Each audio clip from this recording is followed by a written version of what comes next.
Hello everyone, आज है 3 अगस्त और आज इस वीडियो में हम बात करने जा रहे हैं इन्फीबीम एवेन्यू के बारे में।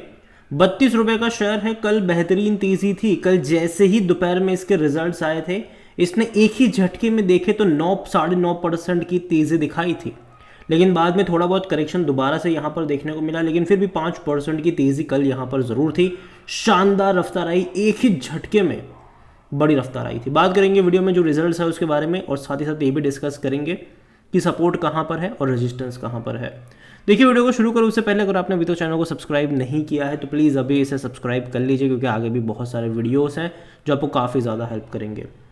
तो 32 रुपये का शेयर है। 5% की तेज़ी कल देखने को मिली थी। एक महीने में अगर आप देखोगे तो 8.5% की तेज़ी है, और ये 30 रुपये से गिरकर 28 पे गया था। एक झटके में अगर आप देखो तो एक बड़ी तेज़ी 28 से 31 पर भी गया था ये, और ये बहुत बड़ी रफ्तार थी। फिर बाद में 2 दिन की गिरावट है, एक दिन की तेज़ी गिरावट, और कल बड़ी रफ्तार हमें यहाँ पर देखने को मिली ज़रूर थी। एक साल की अगर हम बात करें तो पैसा डबल से भी ज़्यादा बना कर दिया है। और एक्चुअली में देखें, लोअर और हायर लेवल को कंपेयर करेंगे तो पैसा तो खूब बना था। 14 रुपये से 40 रुपये का लेवल दिखाया था इसने, उसके बाद देखो तो लगातार गिरा है ये। बीच बीच में इसने अटेम्प्ट करे थे, जैसे कि इससे पहले 27 रुपये से भाग कर ही किया था 32 पे, वापस गिरकर 28 पर आया, अब वापस 32 पे जाता हुआ नजर आया है। कहीं ना कहीं 32 रुपये का लेवल एक रेजिस्टेंस के तौर पर ज़रूर है। देखते हैं कि इस लेवल को ये ब्रीच कर पाता है कि नहीं।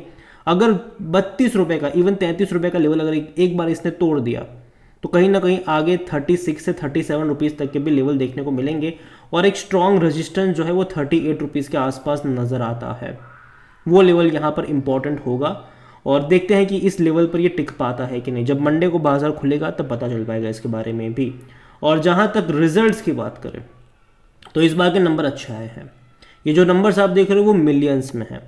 जो जून के नंबर है वो 780 करोड़ के आसपास का इनका इनकम हुआ है, जो कि पिछले साल इसी क्वार्टर में 745 करोड़ का था, और पिछले क्वार्टर में तकरीबन 745 करोड़ के आसपास का ही था। तो रेवेन्यू में अच्छा ग्रोथ मैं कहूँगा यहाँ पर। और सबसे बड़ा जो अदर इनकम यहाँ पर बढ़ी है इनकी, तकरीबन 28 करोड़ की अदर इनकम हुई है।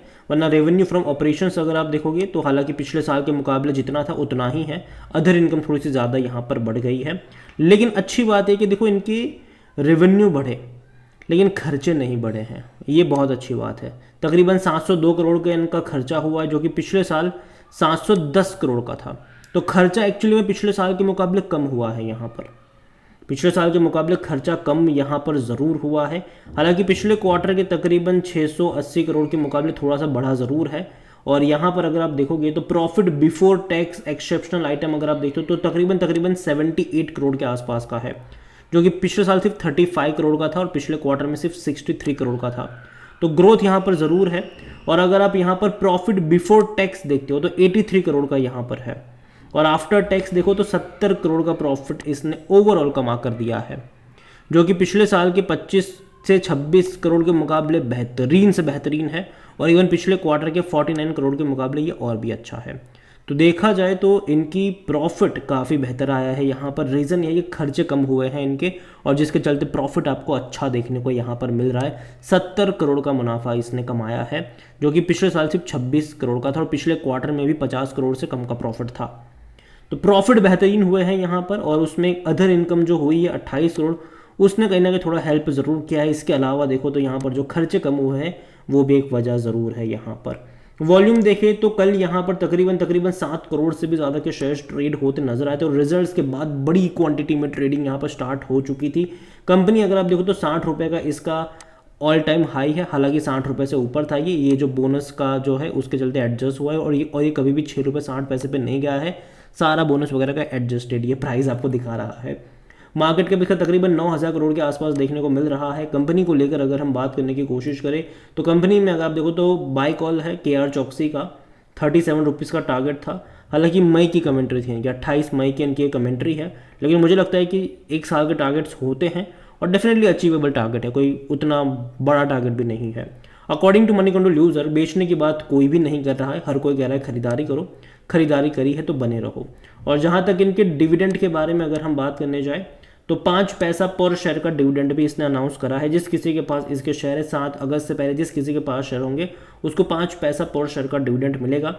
पिछले साल भी 5 पैसे का ही था, उससे पहले भी 5 पैसा पर शेयर का ही इसने डिविडेंड पे आउट करा था। और जैसे कि मैंने कहा कि बोनस का यहाँ पर जो खेल हुआ था, 2021 में इसने बोनस दे दिया, 1 का डबल कर दिया। 2022 में भी इसने बोनस दे दिया, 1 का डबल कर दिया। और इवन 2017 में ये स्प्लिट भी हुआ था, एक शेयर के 10 शेयर भी यहाँ पर बन गए थे। तो देखिए, देखने में 32 रुपये सस्ता लग सकता है, लेकिन एक्चुअली में अगर आप इसका प्राइस निकालोगे 2017 से लेकर अब तक जो बोनस है, जो अगर आप एडजस्ट वगैरह करोगे तो शायद 1000 से भी ऊपर का प्राइस बनता है ये। ठीक है, 1000 से भी ऊपर का प्राइस बनता है, याद रखिएगा इस चीज़ के बारे में। और जहाँ तक रेवेन्यू देखें तो बेहतरीन तेज़ी आई है, बेहतरीन रफ्तार है। और प्रॉफिट अगर आप देखोगे तो प्रॉफिट भी बढ़े हैं, अच्छे प्रॉफिट मैं कहूँगा, कोई ख़राब प्रॉफिट नहीं है ये। और अभी ये जो पहले ही क्वार्टर में 70 करोड़ का प्रॉफिट कमाया है, ये वाकई में बहुत बड़ा प्रॉफिट है, क्योंकि पिछले साल अब तक का अच्छा प्रॉफिट था, लेकिन फिर भी सिर्फ 155 करोड़ का ही प्रॉफिट था। इस बार एक ही क्वार्टर में 70 करोड़ का प्रॉफिट जब कमा लिया है, तो अगर आप उसको 4 टाइम्स मल्टीप्लाई करते हैं तो शायद वो 280 के आसपास बनता है, अगर इसी रफ्तार से बढ़ेंगे तो। हालांकि और ज़्यादा रफ्तार से बढ़ सकते हैं, तो हाँ ये चीज़ ज़रूर है। और जहाँ तक वैल्यूएशन की बात करी जाए तो अभी भी थोड़ा सा महंगा ज़रूर है। 54 का पी है इसका। सेक्टर पी अगर हम देखें तो 35 के करीब का देखने को मिल रहा है। 100% एनालिस्ट कहते हैं खरीदारी करो, क्योंकि देखो न रिजल्ट्स अच्छे आए हैं, तो ये जो पी रेशियो वो भी एडजस्ट हो जाएगा अगर आने वाले क्वार्टर में भी नंबर बेहतर आए तो। फिनेंशियल्स अगर हम देखें तो अच्छे फिनेंशियल्स आप देख सकते हैं कि इनका रेवेन्यू भले ही थोड़ा सा कम रहा हो, बीच में दिसंबर में एक बार इनका तकरीबन 918 करोड़ का भी रेवेन्यू था, इवन सितंबर में तकरीबन 800 करोड़ के आसपास का भी रेवेन्यू था। तो यहाँ पर उसके बाद मार्च में गिरा था ये, जून में थोड़ा सा बढ़ा ज़रूर है। सितंबर और दिसंबर में उम्मीद करते हैं कि रेवेन्यू बढ़े, लेकिन आप ये देख सकते हैं कि जब 918 करोड़ का रेवेन्यू था तब प्रॉफिट 41 करोड़ का था। इस बार 785 करोड़ के रेवेन्यू में 70 करोड़ का मुनाफा कमाया है। तो अगर आने वाले टाइम मतलब मार्जिन अच्छे हो रहे, ठीक है, तो अगर आने वाले टाइम में कंपनी जो है वो अगर और रेवेन्यू कमाती है तो और बड़ा प्रॉफिट कमाने के चांसेस बढ़ जाते हैं इनके, और ये एक अच्छी बात है, ये एक अच्छी बात है। और जहाँ तक शेयर होल्डिंग को लेकर देखें तो जो प्रमोटर की होल्डिंग है वो 27.43% की है। हालांकि दिक्कत यही है कि प्रमोटर बेच रहा है, यहाँ पर लगातार बेच रहा है, और जो खरीदारी कर रहे हैं वो यहाँ पर रिटेल इन्वेस्टर है। जो होल्डिंग 14% की थी वो खरीद के वजह से वो 20 पर लेकर आ गए। अदर पार्टीज के पास अभी भी तकरीबन 45-46% की होल्डिंग डेफिनेटली है, बड़ी क्वांटिटी उसके बाद उन्हीं के पास है। एफआईएल्स यहाँ पर 6.56% का स्टेक लेकर बैठे हैं। डोमेस्टिक इंस्टीट्यूशन के पास कुछ भी नहीं है, 0.09% म्यूचुअल फंड्स के पास है।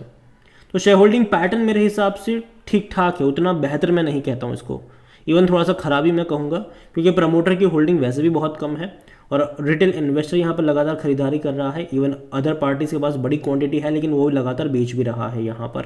लेकिन जिस तरीके के नंबर आए हैं डेफिनेटली वो थोड़ा सा इसको पुश ज़रूर करेंगे, थोड़ा सा एक्साइटमेंट यहाँ पर ज़रूर क्रिएट करेंगे। लेकिन जैसे कि मैंने पहले ही कहा कि यहाँ पर ये लेवल इंपॉर्टेंट, सक्सेसफुली 33 रुपये का लेवल टूटना ज़रूरी है। अगर वो टूट जाएगा तो ब्रेकआउट यहाँ पर शॉर्ट टर्म का मतलब आएगा ज़रूर, जो कि इसको 36-37 पे लेके जाएगा। लेकिन उसके बाद 38 रुपीज़ का जो लेवल होगा वहाँ पर एक रेजिस्टेंस इसका इंतज़ार कर रहा है।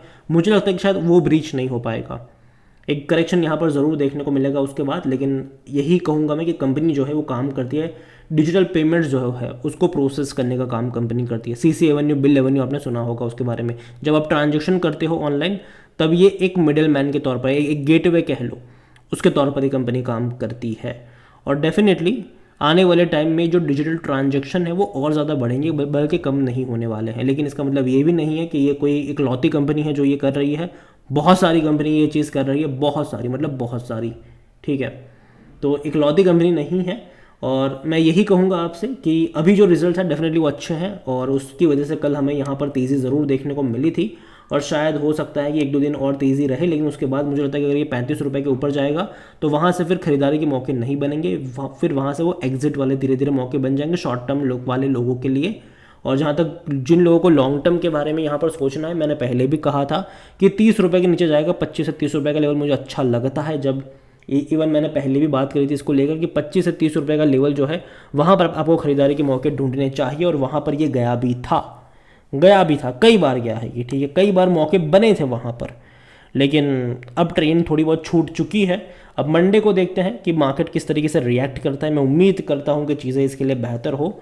हालांकि कंपनी मैं यही कहना चाहूँगा कि ख़राब नहीं है, लेकिन कहीं ना कहीं मुझे लगता ज़रूर है कि एक थोड़ा सा ऊपर अगर जाएगा तो एक रेजिस्टेंस का लेवल जो आएगा उसको टेस्ट ये ज़रूर करेगा। अभी भी 33 रुपये का एक रेजिस्टेंस लेवल ज़रूर है, उसको ये टेस्ट कर रहा है। मंडे देखेंगे कि उसको सक्सेसफुली ब्रीच कर पाता है कि नहीं। अगेन ये मेरा पर्सनल ओपिनियन है, कोई भी इन्वेस्टमेंट एडवाइस नहीं है। ये वीडियो को यहीं पे एंड करता हूँ। पसंद आया हो तो लाइक करो, शेयर करो। चैनल पर पहली बार है तो प्लीज़ सब्सक्राइब करें। और इन्फीबीम एवेन्यू के बारे में आप क्या सोचते हैं वो भी आप मुझे कमेंट में लिख के बता सकते हैं। Thank you.